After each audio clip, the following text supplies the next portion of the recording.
Yeah, generally good. Jonah is just working through his return to play. He's building into training this week, so I still put him on questionable, but we're hopeful that he can be involved. Just don't know for sure yet. Everybody else is healthy, involved, ready to go. And it was our opportunity to kind of check out practice for the first time today. We saw the day begin with some fun team bonding activities. Kind of reminded me of AYSO days. Uh-oh. Is that how you guys start off every practice, or is No, is that something that's kind of like, hey, let's reset the tone after we've all been away for 3 weeks? no, it's not every day, but some days when we try to get them through some cognitive preparation, they do some games that are a little more engaging in that way, not necessarily so serious. From my experiences as a former pro player, the worst part of the game is having to warm up all the time. So sometimes you just got to make it more interesting and get guys engaged in different ways. Once you guys left, it actually started to get real serious and real fast because we started to get into more preparation stuff. But sometimes just to bring the energy into it, the sports science group, and make it more engaging. They play some games and they're competitive, and the guys get going, and so it was fun for them to get going for sure today. It looked a lot of fun. And one more tactical question here for you. Sure. Against San Jose, it looked like you played Efrain up with Kevin quite a bit in order to assist Javier on the attack. Did you feel that Javier was dropping back a little bit more than you would have liked to maybe capitalize on some of those opportunities? Or what do you like about having Kevin and Efrain up with him?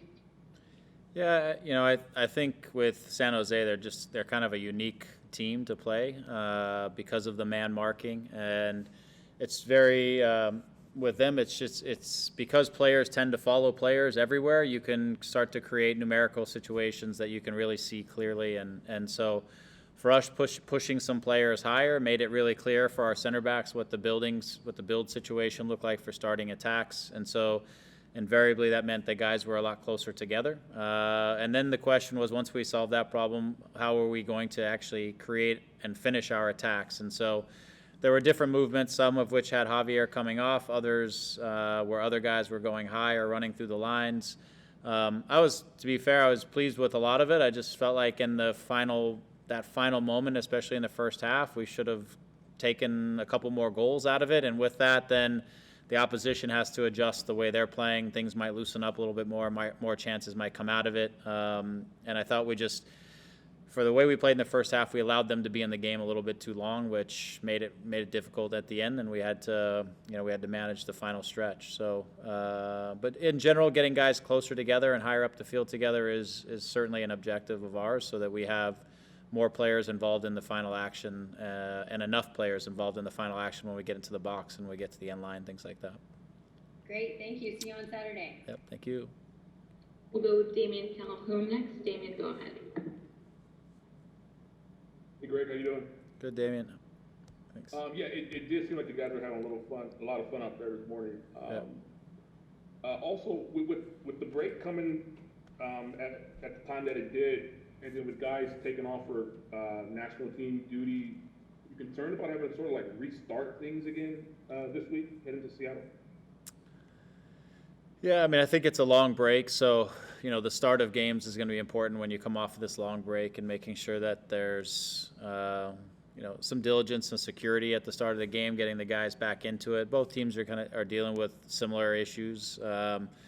We, through the course of our build up to this, we tried to add in some 11v11, some competitive moments, just to try to keep the rhythm of things. But nothing is like playing, and nothing is like playing with your stadium being close to or full again, which we haven't seen in a long time. So my estimation here is that the guys are going to be very excited to be back in front of the energy that's going to be in the stadium, and that's going to have them kind of amped up. So it's just important, again, that we play smart at the beginning. We don't get too many numbers going high. We don't get too drawn into the game, that we have to play with discipline, and we have to play a smart game against a very good team. And so, I think the energy is going to be there. I think the concentration is going to be there. I think it's just going to be about us being disciplined about what we're trying to do. And are Augie and Carlos the only two internationals that haven't returned yet? Correct. Okay. When do you expect them in this week, or? Hopefully, yes. Once they get through their games, barring any issues, passport or otherwise, they should be able to get back. No guarantees there. So. All right, thanks, Greg. Yeah.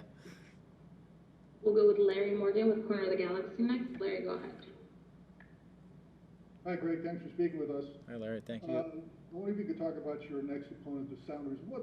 Can you talk about some of the things which make that team such a formidable foe? Yeah, I think, for me, one of them is it's a mature group of players who have played a lot of big games, played together a lot. They make more mature decisions. They don't usually make many little mistakes that cost them. They're capable of, when they're absorbing pressure, they're capable of absorbing those moments, not giving up goals, getting something on their counterattack, and all of a sudden the game looks completely different than it did just a few minutes ago, And so, in addition to that, they have quality that they don't need a ton of chances sometimes to make you pay. They have quality, and I think especially the way they're playing this year, they're hard to break down. They haven't given up many goals. They've got a lot of presence on the back line and in front of their goal with those three center backs. They have athleticism in the back line and physicality.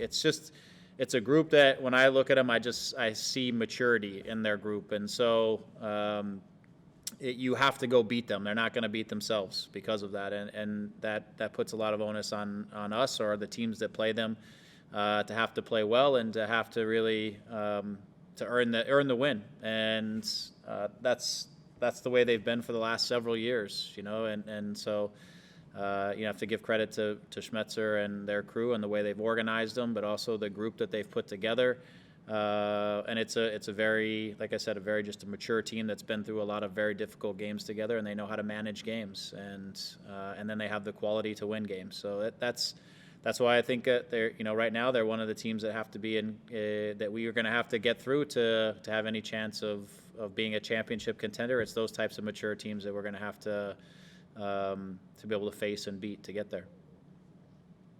Thank you. Yep.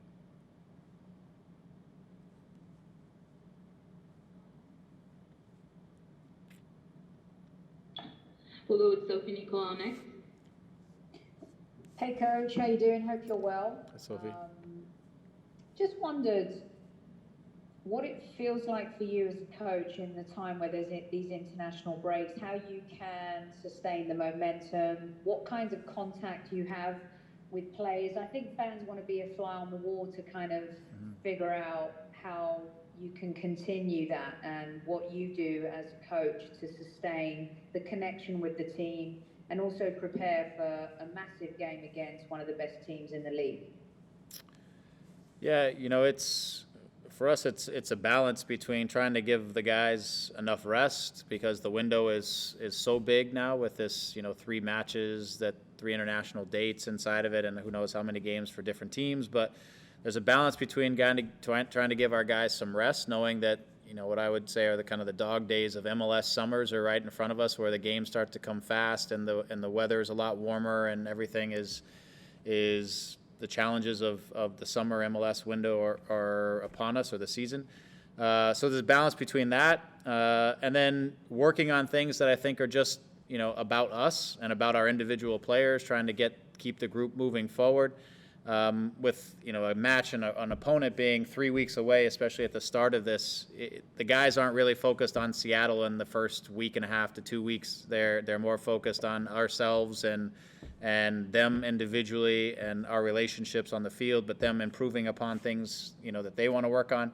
And as we start to get closer, then we start to talk more about Seattle, more about our approach to this match, and also understanding that we have 3 matches in 7 days as we return back and trying to prepare for all 3 matches, because we'll have very little training time as these games go from one to the other now. And so physical preparation, all that stuff. For me, there's plenty of things to keep me engaged. It's really just trying to keep the players engaged and trying to keep them focused on the right things at the right times. And now specifically on Seattle as we approach the match against them. And they're a unique team. We don't play a lot of teams who play, a back 3 and For sure, teams that have the quality that they have in the transition, but also just their wingbacks, the way they get out and get forward on a consistent basis. There's things here that we took our time to prepare for this match as well.